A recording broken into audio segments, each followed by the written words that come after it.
कि लातों के भूत बातों से नहीं मानते। ऐसा ही कुछ भारत के कट्टरपंथी हैं जो लाख कोशिशों के बाद भी अपनी हरकतों से बाज नहीं आते। लेकिन जब गुजरात में गरबा कर रहे लोगों पर कुछ मुस्लिम कट्टरपंथियों ने पथराव किया तो पुलिस ने आरोपियों को खंबे से बांधकर ऐसे डांडिया खेला कि लोग ताली बजाते रहे। नमस्कार, मैं हूं काजल सिंह। वैसे तो हिंदुओं के शांतिपूर्ण त्योहार पर मुस्लिमों द्वारा हर बार अशांति फैलाने की कोशिश की जाती है। ऐसा ही कुछ इस बार नवरात्रि जैसे पावन अवसर पर गुजरात में आयोजित गरबा कार्यक्रम पर मुसलमानों द्वारा पथराव करके यह साबित कर दिया गया कि हम हिंदुओं का कोई भी त्योहार शांतिपूर्ण तरीके से नहीं मनाने देंगे। गुजरात के खेड़ा जिले में गरबा कर रहे लोगों पर कुछ मुस्लिम युवकों ने पथराव कर दिया। इस घटना में 7 लोग घायल हो गए, लेकिन इसके बाद पुलिस की गिरफ्त में आए आरोपियों के साथ पुलिस ने जो डांडिया खेला वो नजारा देखने लायक था। इतना ही नहीं, आरोपियों के साथ पुलिस द्वारा खेले गए डांडिया को देख लोग सीटी मारकर ताली बजा रहे थे। दरअसल सोमवार के दिन ये पथराव किया गया और मंगलवार को ही पुलिस उन आरोपियों के स्वागत के लिए उनके घर पहुंच गई और 10 आरोपी को उसी जगह लेकर आई जहां पर उन्होंने गरबा कर रहे लोगों पर पथराव किया था। और मौके से वहां पर एक बिजली का खंबा था जिसमें पुलिस ने पथराव करने वालों को एक एक कर खंबे में बांधकर बहुत ही अच्छे से मेहमान नवाजी कर दी। और मजे की बात यह है कि जिस समय पुलिस अपराधियों को खंबे में बांधकर डांडिया खेल रही थी उस समय बगल में खड़े लोग वंदे मातरम का नारा लगा रहे थे। पुलिस की रिपोर्ट के मुताबिक 150 लोग द्वारा पथराव किया गया था जिसमें महिलाएं भी शामिल थी। उनके खिलाफ एफआईआर दर्ज कर ली गई है और 43 लोगों की पहचान भी कर ली गई है।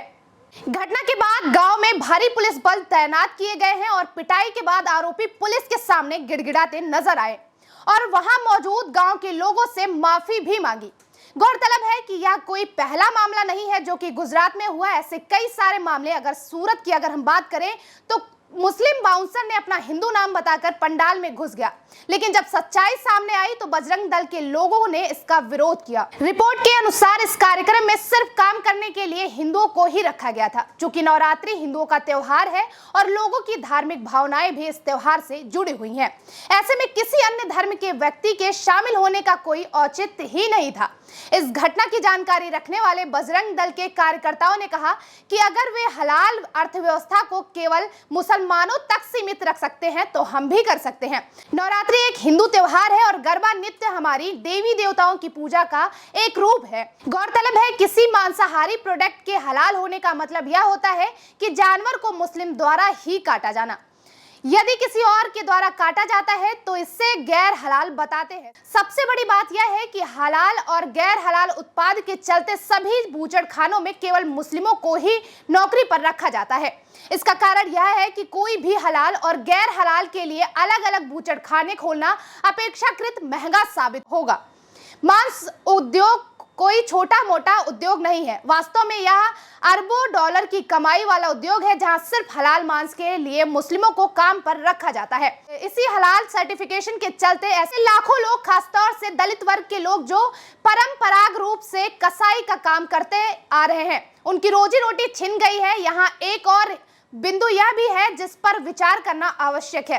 दरअसल मूर्ति पूजा को लेकर इस्लाम में सबसे बड़ी सजा मौत की सजा मानी जाती है। इसलिए जो लोग हिंदू देवी देवताओं में विश्वास नहीं करते और सोचते हैं कि नवरात्रि में देवी देवताओं की पूजा करना पाप का एक रूप है, ऐसे लोगों को न केवल नवरात्रि बल्कि हिंदुओं के किसी भी त्योहार में शामिल नहीं होना चाहिए। बहरहाल बजरंग दल के कार्यकर्ता जब गरबा कार्यक्रम स्थल पर पहुंचे तो उन्होंने देवी देवताओं में विश्वास न करने वाले लोगों को गरबा कार्यक्रम स्थल से जाने के लिए कहा। बजरंग दल के कार्यकर्ताओं ने यह भी आरोप लगाया कि जब उन्होंने मुस्लिम बाउंसर से नाम पूछे तो उन्होंने अपने हिंदू नाम बताए, जिसके बाद मामला और गर्मा गया। इस दौरान बजरंग दल के कार्यकर्ताओं ने यह भी आरोप लगाया है कि इस कार्यक्रम में कुछ ऐसे लोगों को भी प्रवेश दिया गया था जो कि सिर्फ मौज मस्ती के लिए गरबा कार्यक्रम में आए थे। ये सभी लोग नकली हिंदू नामों के साथ कार्यक्रम में घुसे थे, जबकि सच्चाई यह है कि वो सभी मुस्लिम थे। लेकिन आपने देखा होगा कि हिंदुओं का कोई त्योहार ऐसा नहीं जाता जिस त्योहार में उन अल्पसंख्यकों द्वारा पत्थर ना खाना पड़े।